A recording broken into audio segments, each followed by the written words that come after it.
What would you do if the world you knew was stripped away, leaving you with nothing but a memory and a ruin? Imagine your family, your home, your rightful inheritance, all signed over to a man who saw you as little more than a nuisance. And as a final act of contempt, you were handed the deed to the one thing on the property everyone agreed was worthless, your father's old, rotting barn, for the insulting sum of a single silver dollar. But the truth waiting inside that splintered, forgotten wood was a secret that would not only rewrite a family's history, but stun an entire town into silence. Settle in and let us know where you're watching from, as we tell the story of Ilara Vance and the inheritance no one wanted. Ilara Vance stood on the rise overlooking what was no longer her home. The dust of the long road from the east still settled in the folds of her gray dress, a film of grit that felt like a second skin. Before her lay the Vance Ranch, a spread of land her father had carved from the unblinking wilderness with his own two hands. Now it belonged to her uncle.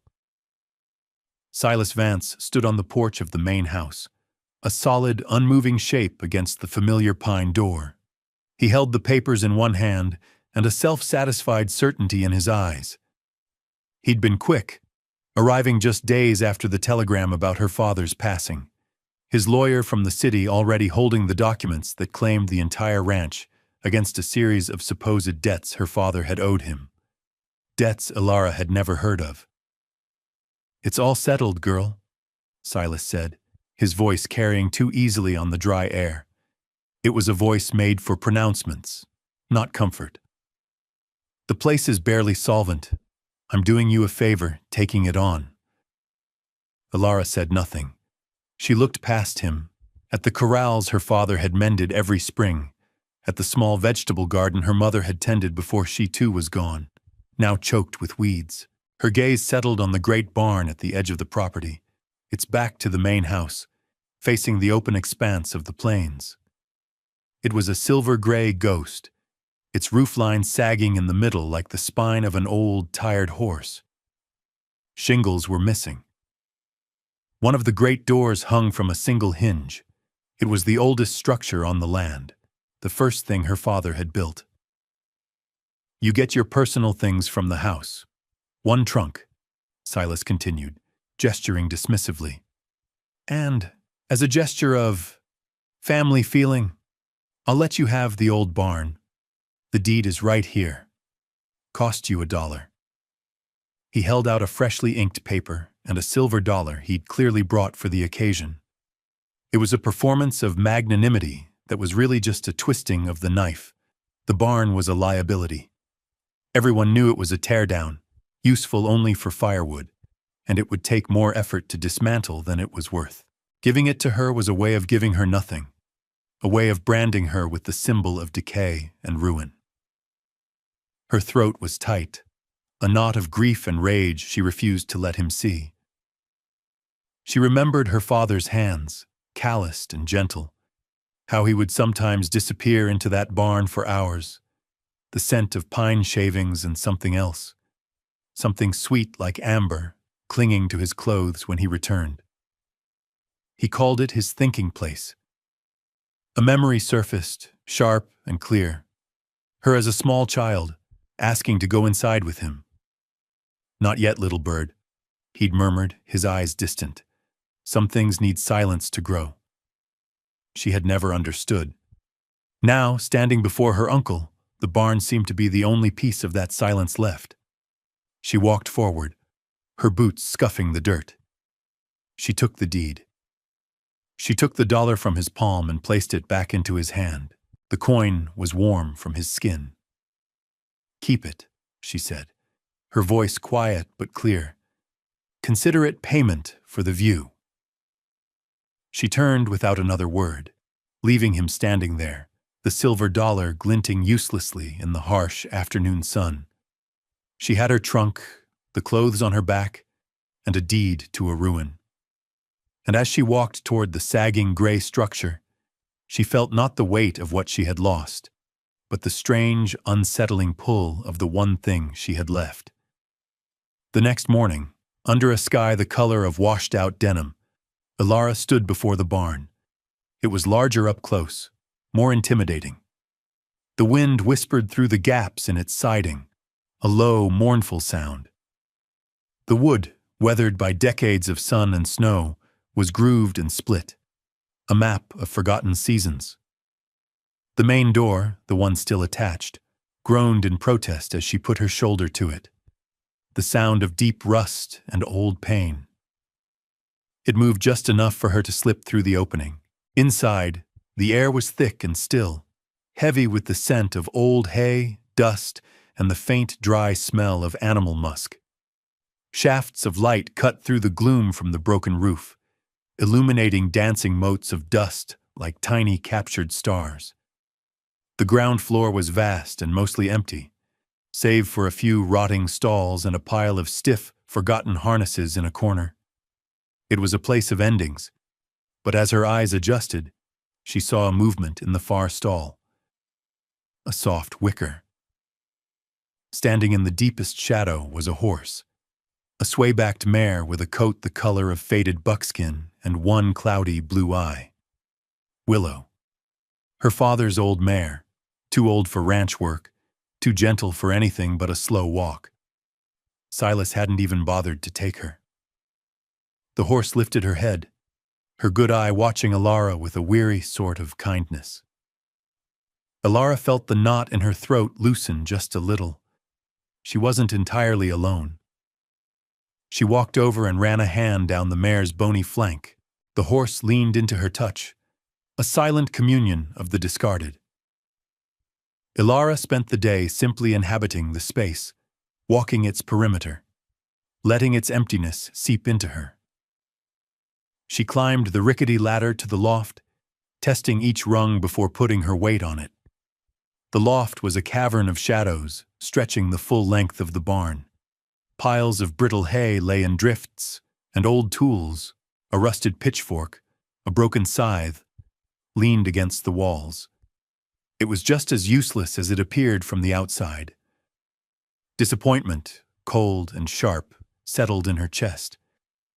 She had hoped for, she didn't know what. Some sign of her father, some hidden meaning. But there was nothing, just dust and decay.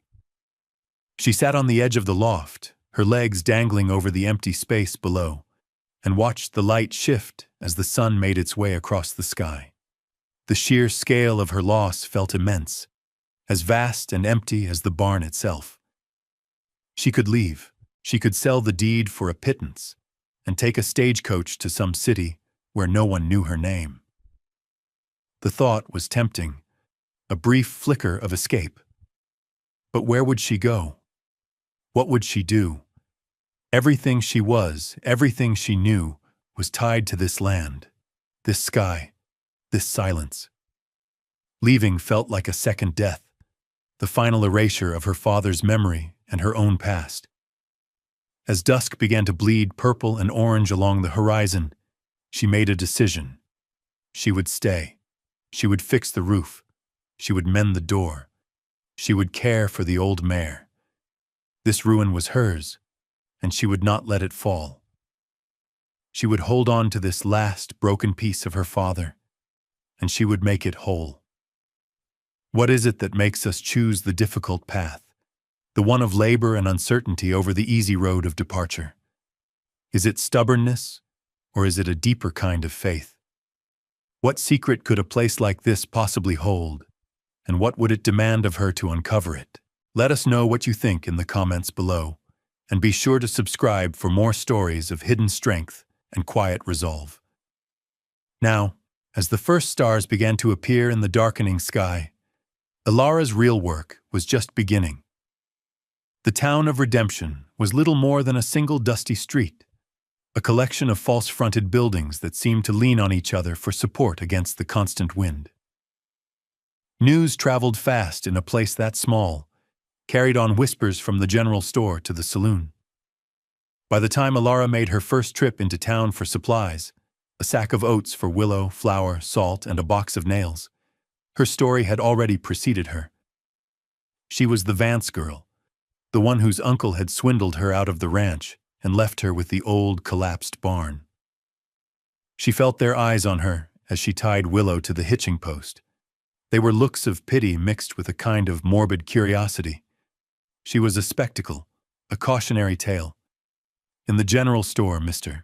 Abernathy, a man whose face was a permanent mask of mild disapproval, counted out her change with slow, deliberate movements. "Heard you're staying out at the old place," he said, not quite meeting her eye. "Brave of you. Most folks would have torn it down years ago." The word brave was meant to sound like foolish. Ilara simply nodded, tucking the coins into her pocket. "It needs a roof," she said, her voice even. The simplicity of the statement seemed to throw him. He just grunted in response. As she was loading her supplies onto Willow's back, a heavy hand fell on her shoulder. She turned to see her uncle, Silas, standing there with two of his new ranch hands. He was smiling, a wide, predatory expression that didn't reach his eyes. "Well, look here," Silas boomed, loud enough for half the street to hear. "My dear niece, the proud landowner. How's the mansion holding up? The wind find its way through all the walls yet?" His men chuckled, a harsh, dry sound. Ilara stood her ground, her gaze fixed on him. She refused to give him the satisfaction of a reaction. She just waited, her silence a wall he could not seem to breach. "Still not talking?" he taunted. "Just like your father. Always off in his own world, tinkering with his worthless projects in that old heap. Stubborn fool, the both of you. You'll be begging me for a roof over your head before the first snow. Mark my words." He gave her shoulder a final, condescending pat and swaggered off toward the saloon, his men trailing behind him like vultures. The townspeople who had been watching quickly looked away, busying themselves with their own affairs. No one wanted to be seen taking her side against Silas Vance, the new owner of the biggest ranch in the valley. As she was about to mount Willow, a quiet voice spoke from the shadows of the livery stable. "He talks loud to hide a small soul." Ilara turned to see an old woman sitting on a bench, her face a beautiful lacework of wrinkles, her eyes dark and knowing. She was called Mary Standing Alone by the townsfolk, a native woman who lived on her own at the edge of the territory and rarely came to town. She was wrapped in a faded blanket, her hands resting on a walking stick. Ilara had only seen her from a distance before. The old woman looked from Ilara to the barn, visible as a gray smudge on the horizon. "Your father was a good man," she said, her voice like the rustle of dry leaves. "He listened to the wood. Not many men do." She paused, her gaze turning back to Ilara, sharp and penetrating. "Some timbers hold more than a roof," she said. "They hold a song." And with that, she stood, gave a slow, deliberate nod, and walked away, her form disappearing around the corner of the building. Ilara stood frozen for a moment, the woman's words echoing in her mind. They hold a song. It made no sense. It was just a cryptic saying from a strange old woman. Yet the phrase stuck with her, a small, persistent burr under the skin of her thoughts as she rode back toward her ruin, the mockery of the town still ringing in her ears. The journey back was not a ride home, but a passage into a different state of being. The sun was low, casting long, distorted shadows that stretched like grasping fingers across the prairie. With every step Willow took, the sounds of redemption, the distant clang of a blacksmith's hammer, the faint shouts from the saloon, faded, replaced by the rhythmic creak of leather and the whisper of the wind through the tall grass. Ilara felt the shift inside her. The town was a place of judgment, of stares and whispers that tried to define her by her loss.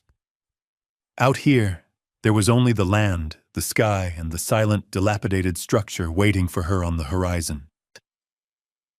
The barn was no longer just a building. It was a border. Crossing onto its patch of land was like stepping into another country, one where she was the sole citizen. She dismounted, leading Willow not to the broken stall inside but to a small, sheltered patch of grass on the leeward side of the barn, where a small spring trickled from a cluster of rocks. Her father had always said it was the sweetest water in the valley. She filled a bucket for the mare and one for herself, the water cold and clean against her throat. That night, she didn't sleep in the loft. The thought of the unstable floorboards and the gaping holes in the roof was too unsettling. Instead, she laid her bedroll on the earthen floor of the ground level, in a corner swept clean of the worst of the debris. Willow was tethered just outside the open doorway, her slow, rhythmic chewing a comforting presence in the immense silence. The barn was a different creature at night. The moonlight, filtered through the broken slats, painted silver stripes across the floor. The wind, which had been a whisper during the day, now moaned and keened around the corners, making the old timbers groan and settle like a sleeping giant. Every sound was magnified. The scuttling of a mouse in the walls, the distant howl of a coyote, the soft sigh of the old mare. Lying there, wrapped in her blankets, Ilara felt a profound and aching loneliness. The full weight of her situation pressed down on her. She was a woman alone, with no money, no allies, and a shelter that was barely a shelter at all.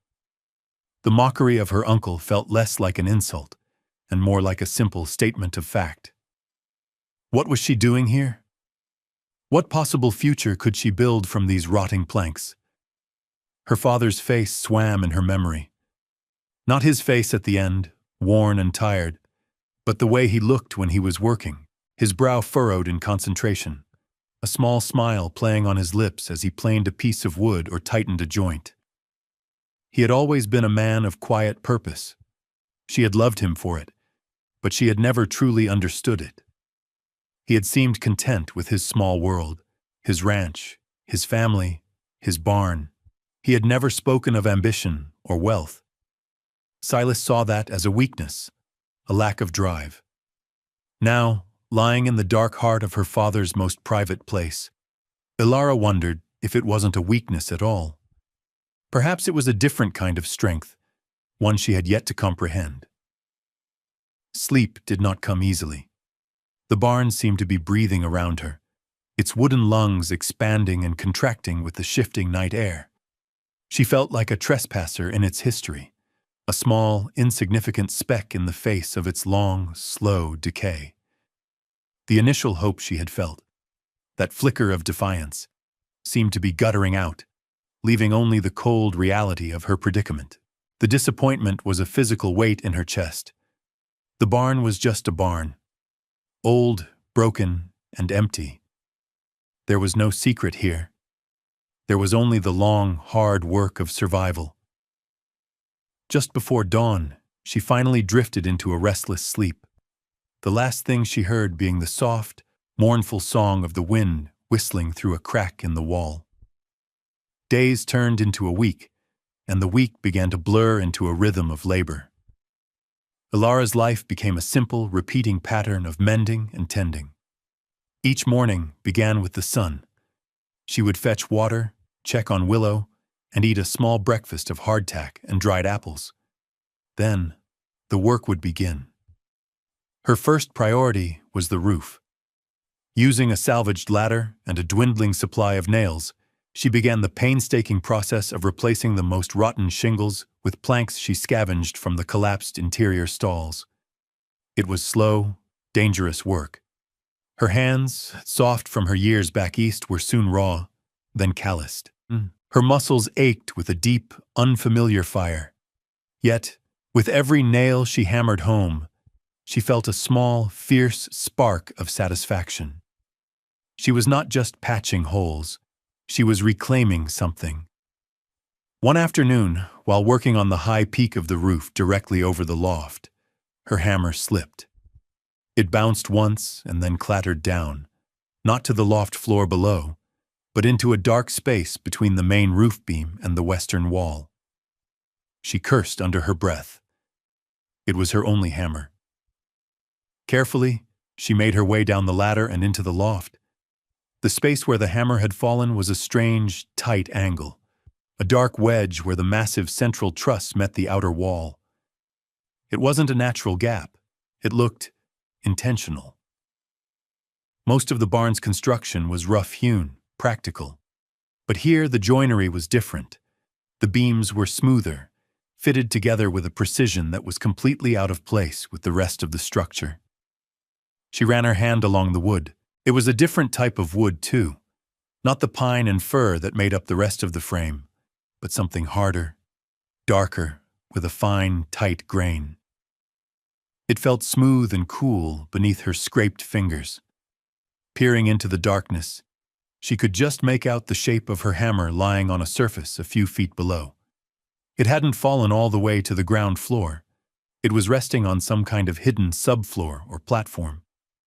Curiosity piqued. She fetched her lantern, even though it was the middle of the day. Lighting the wick, she held it up to the gap. The flickering light illuminated a small, enclosed space, no bigger than a closet. And in that space, she saw not only her hammer, but something else. A neat stack of wooden boards, planed and sanded, leaning against the far wall, and next to them, a small leather-bound book. She felt a tremor of excitement, the first real stirring of something other than grim determination she'd felt in weeks. This was it. This was the anomaly, the detail that refused to fit.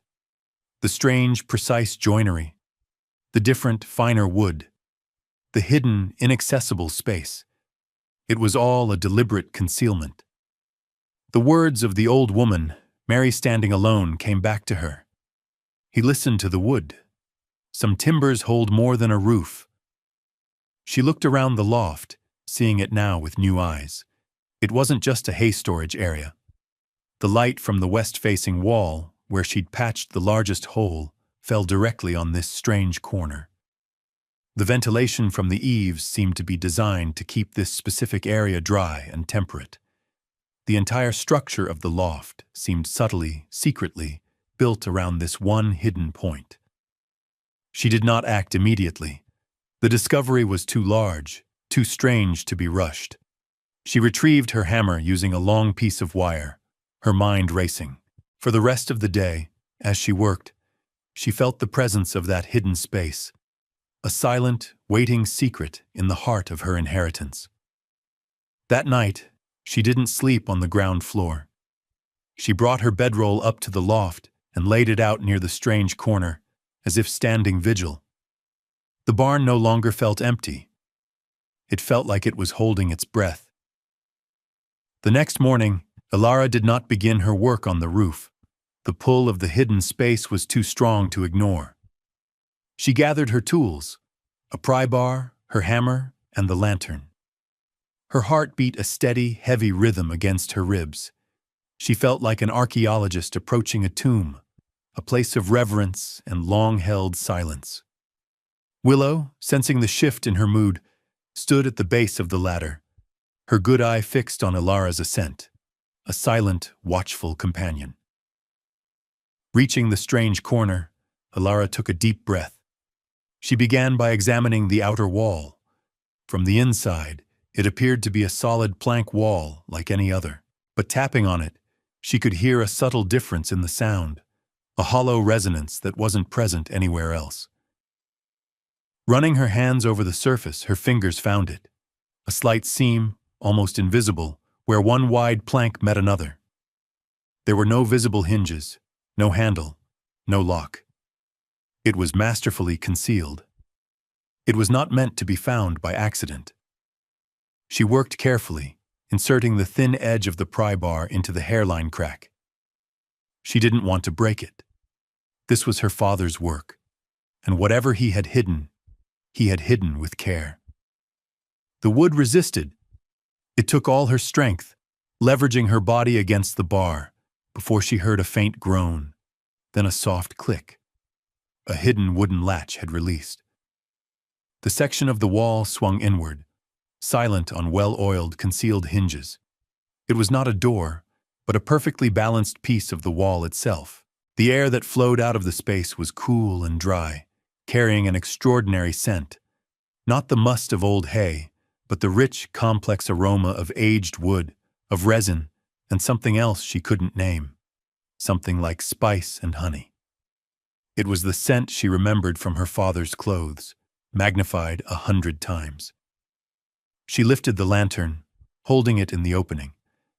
The light fell upon a scene that made her gasp. It was a workshop, a small, perfect, secret world, a luthier's workshop. Hanging in a neat row from wooden pegs were violins, at least a dozen of them, in various stages of completion. Their bodies glowed in the lantern light, the wood a symphony of amber, copper, and deep, rich brown.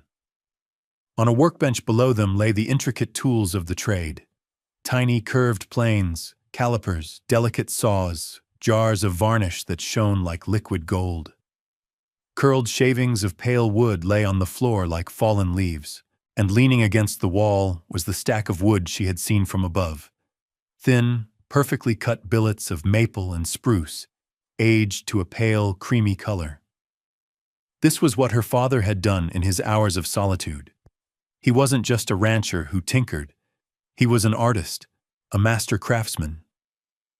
He had built this secret sanctuary inside the rough shell of the barn, a place of quiet, dedicated creation. On the workbench, next to a half-finished violin, lay the leather-bound book she had glimpsed. Her hands trembled as she picked it up. It was a journal. She opened it to the first page. The script was her father's, neat and precise. The entry was dated 20 years earlier. It read, "Found the stand of maple today, high on the north face of the mountain, where the wind is cruelest. The wood will be hard. It will have a voice like a high, clear bell. It will be worth the climb." She sank to the floor, the journal in her lap, the scent of seasoned wood all around her. This wasn't just a barn, it was a cathedral of sound, and she was sitting in its hidden heart. Ilara lost track of time in the secret workshop. Page after page of her father's journal revealed the depth of his secret passion. He documented his trips into the high mountains to find the perfect trees, his experiments with varnishes made from local pine resin and beeswax, his detailed drawings of scrolls and F-holes. He wrote not like a hobbyist, but like a scholar, a man obsessed with the pursuit of a perfect sound. He had taught himself, learning from old books he'd ordered from back east, slowly and patiently mastering a craft that had no place in the rough world of ranching. That was why he'd hidden it. It was a part of himself too quiet, too fine for the world he lived in. A world that included men like Silas. The last entry was dated just a month before he died. "The winter maple is ready. I believe this one will be the best yet. I will make it for Ilara. She has music in her, even if she doesn't know it." Tears welled in her eyes, blurring the words. He had been making a violin for her. She found it on the bench, its body assembled but not yet varnished, the pale wood seeming to hold a silent, waiting breath. She ran her fingers over its smooth, curved surface. It felt alive. The discovery changed everything. The barn was no longer a burden, but a vessel. Her work took on a new urgency, a new meaning. She was no longer just protecting a shelter. She was guarding a legacy. She patched the roof with a fierce determination, ensuring no drop of rain could touch the precious wood inside. She repaired the great door, resetting the heavy hinge so it swung smoothly and could be barred from the inside. She worked from sunup to sundown, fueled by a purpose that warmed her better than any fire. She lived on meager rations, but she felt fuller than she had in years. The secret was a companion, a quiet hum of energy that filled the vast emptiness of the barn. But the seasons wait for no one. As autumn deepened, the sky grew colder, the wind carrying the first sharp bite of winter. The old-timers in town spoke of a hard season coming, pointing to the thick coats on the coyotes and the early migration of the geese. Ilara knew the barn, even with her repairs, was vulnerable. A heavy snow or a fierce blizzard could still bring it down. The storm arrived without warning. It began as a whisper of snow in the late afternoon, then thickened into a blinding, swirling wall of white. The wind howled, a physical force that slammed against the barn, making the entire structure shudder and groan. Ilara had brought Willow inside, settling her in the most sheltered stall with fresh hay and water. The temperature plummeted. The cold was a living thing, seeping through the walls, stealing the warmth from her body. She lit her lantern in the workshop, the small space a haven of calm against the raging chaos outside. She sat with her father's journal, the violins gleaming around her like silent guardians. But the storm was relentless. A sudden violent gust tore at the roof, and with a sound like a gunshot, one of her newly patched sections ripped away. Snow and wind blasted into the loft. Panic seized her. The wood, the violins, her father's entire life's work was exposed. She had to protect it. Grabbing a heavy canvas tarp, she fought her way into the main part of the loft, the wind tearing at her clothes, the snow stinging her face. She managed to drag the tarp over the exposed area, weighing it down with old tools and broken beams, her fingers numb, her body shaking with cold and exertion. Just as she secured the last corner, she heard a new sound over the roar of the wind, a desperate, frantic banging on the main door. Her blood ran cold. Who could be out in this? Silas? Some drifter? She hesitated, fear warring with a deeper instinct. The banging came again, weaker this time, followed by a faint cry. Taking a deep breath, she unbarred the door.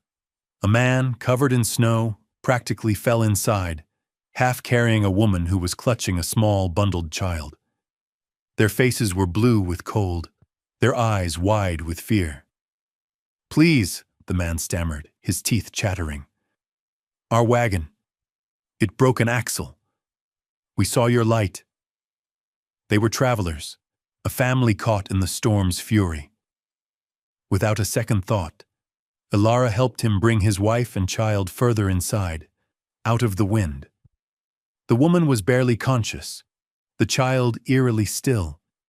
They needed warmth, and they needed it now. She led them to the most secure ground floor stall, stuffing it with hay for insulation. She gave them her own blankets, rubbing the child's small frozen hands between her own until a flicker of life returned. As she worked to save them, huddled in the fragile shelter of the groaning barn, she knew this was the test. It wasn't just about protecting the past. It was about using its strength to shelter the living. The blizzard raged for 2 days. Ilara, the man who introduced himself as Thomas, his wife Mary, and their young son Samuel, survived in the cavernous belly of the barn. They huddled together for warmth, sharing Ilara's meager supplies. The old mare, Willow, was a steady breathing furnace in the stall next to them, her quiet presence a comfort against the storm's violence. Thomas, a quiet, thoughtful man, watched Ilara with a look of growing respect as she moved about the barn, checking the tarp on the roof, reinforcing a wall that was threatening to buckle, her movements economical and sure. She was no longer the lost, grieving daughter. She was the steadfast guardian of this place. On the third morning, they woke to an almost deafening silence. The wind had died. The world outside was a blanket of pure, unbroken white. The storm had passed. As the sun rose, casting a brilliant, crystalline light, Thomas helped Ilara clear the snow from the door. He looked at the barn, its gray wood stark against the snow, a solitary sentinel in the vast white landscape. "You saved us," he said, his voice thick with emotion. "This place, it may not look like much, but it's strong." Once the roads were passable, news of the stranded family and their rescue reached redemption. The story was told first by Thomas himself when he went to the blacksmith to get his axle repaired. He spoke of the girl in the old Vance barn, how she had taken them in without hesitation, how she had fought the storm to keep the roof over their heads. The townspeople, who had dismissed her as a fool, listened with a new kind of attention. The narrative began to shift. She wasn't just the crazy girl living in a ruin. She was a survivor, a person of quiet strength. A few days later, A buggy pulled up to the barn. A man in a city coat stepped out, introducing himself as Dr. Albright. He'd heard Mary and the child had been near frozen and had come to check on them. After examining them and declaring them well on the mend, his gaze fell upon Thomas, who was idly plucking a tune on a small, battered fiddle he'd pulled from his wagon. Thomas smiled sheepishly. "I'm a musician," he explained. "Or I was. Heading west for a new start." Curious, Ilara felt a sudden impulse. "Wait here," she said.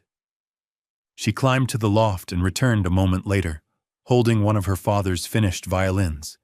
She held it out to him. Would you play this?" Thomas took the instrument with a musician's reverence, his eyes widening as he felt its weight and balance. He ran his fingers along the neck, his expression changing from curiosity to awe.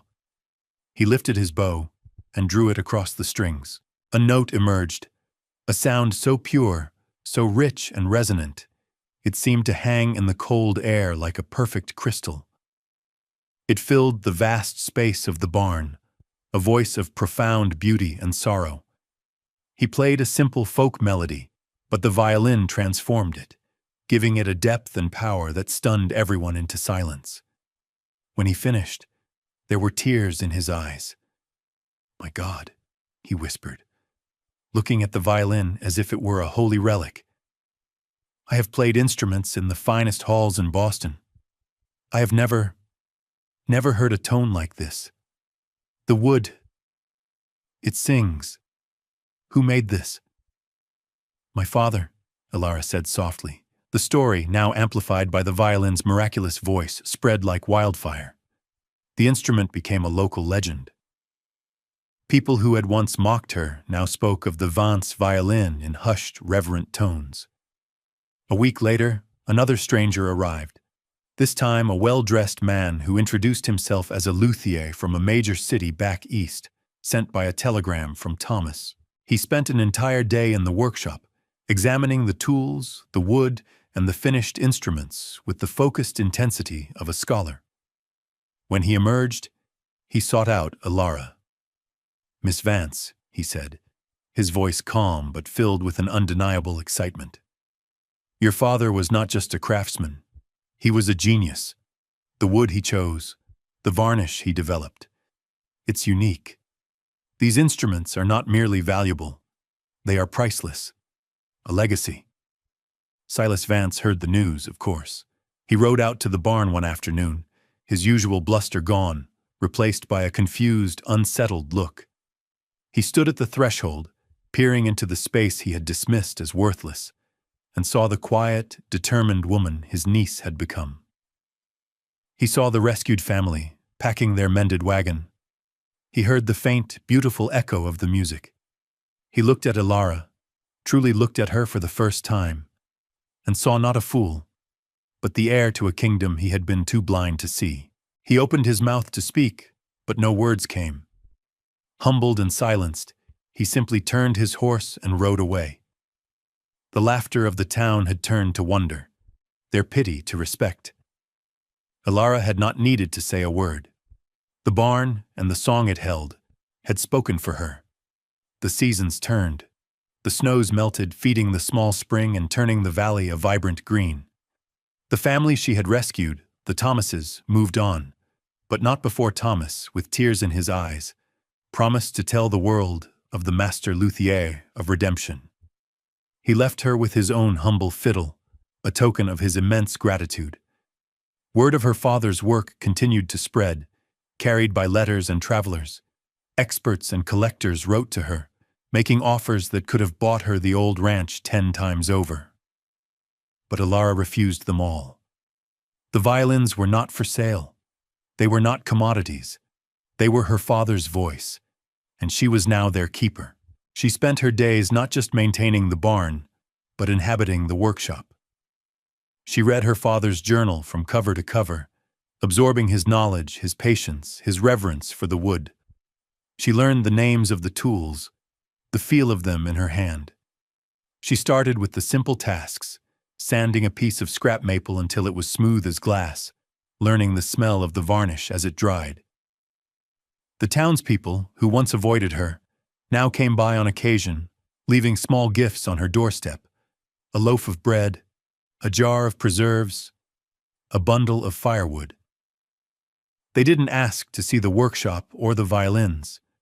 It was a quiet offering of respect, an apology for their earlier judgment. They had come to understand that the barn was not just a building, but a sanctuary, and they honored its privacy. One evening, at golden hour, the light slanted through the western wall, filling the loft with a warm, amber glow. It illuminated the dust motes, turning them into a glittering cascade. Ilara stood in the center of the workshop, surrounded by the silent, gleaming instruments. She held the unfinished violin in her hands, the one her father had started for her. Over the past months, she had worked on it, following the notes in his journal, her hands slowly learning the rhythms of the craft. It was nearly finished. She ran her hand over the smooth, pale wood, feeling the faint vibrations of the world outside, the lowing of a distant cow, the call of a meadowlark, the rustle of the wind in the new leaves. The world was full of sound, of music. Her father had known that. He hadn't hidden himself away out of shame or fear, but out of love. He had been protecting something delicate, coaxing it into existence in the one place quiet enough for it to grow. She looked out the opening in the loft, across the greening land that had once been hers. She felt no bitterness, no regret. Her uncle had the land, the house, the fences, but he had none of the richness she now held in her hands. He had inherited property. She had inherited a purpose. She lifted the violin, holding it under her chin, feeling its perfect, weightless balance. A quiet apotheosis. He didn't leave me a barn, she thought. He left me a voice. Thank you for staying with us for this story of quiet strength and hidden treasures. It's a powerful reminder that the greatest legacies are often found not in what is loud and seen, but in what is patiently and lovingly built in the silence. If this story moved you, please consider leaving a like and a comment below, and subscribe for more tales of the enduring human spirit. We'll see you next time.